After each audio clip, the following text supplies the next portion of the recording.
सबैजनामा शुभ प्रभात जोडले।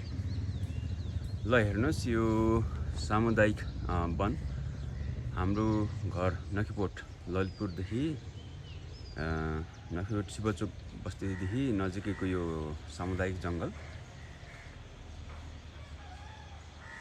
ओडाले सामुदायिक जङ्गललाई राम्रोसँग संरक्षण गरेको छ।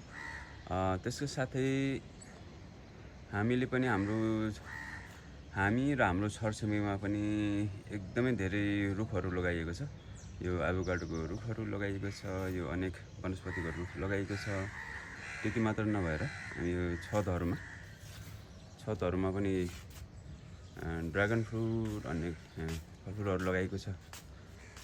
र अनि यता हाम्रो अर्कोपट्टिको छिमेकीमा पनि रुखहरू कति हो कति।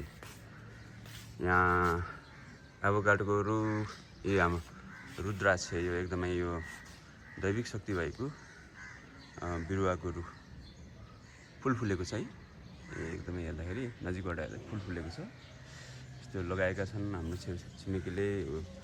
तेजपत्ताको रुख, अब यो पट्टिको छिमेकीमा पनि यो रुखहरू वनस्पतिहरू टन्ने छ। यसरी यो पुरै समुदाय मात्र नभए आफ्नो घर र छरछिमेकीमा सबैजना मिलेर गऱ्यो भने चाहिँ यस्तो इको फ्रेन्डली बस्ती हुँदो रहेछ। यो चाहिँ मिक्स सोसाइटीमा, मिश्रित समुदायमा चाहिँ एकजनाले एउटा काम जानेको हुन्छ, अर्कोले एउटा काम जानेको हुन्छ।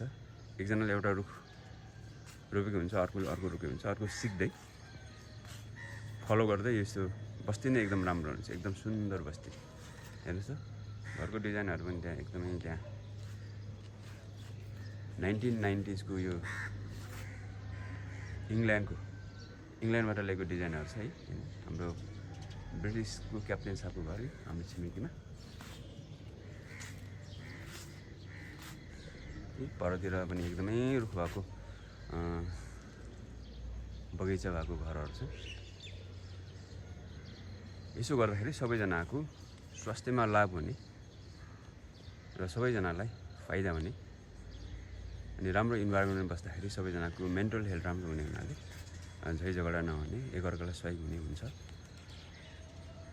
त्यसैले म सबैजनालाई यस्तै खालको इको फ्रेन्डली बस्ती बसाउनमा सबैको योगदान रहन्छ, सबैको जिम्मेवारी रहन्छ भन्न चाहन्छु। हस्त, धन्यवाद।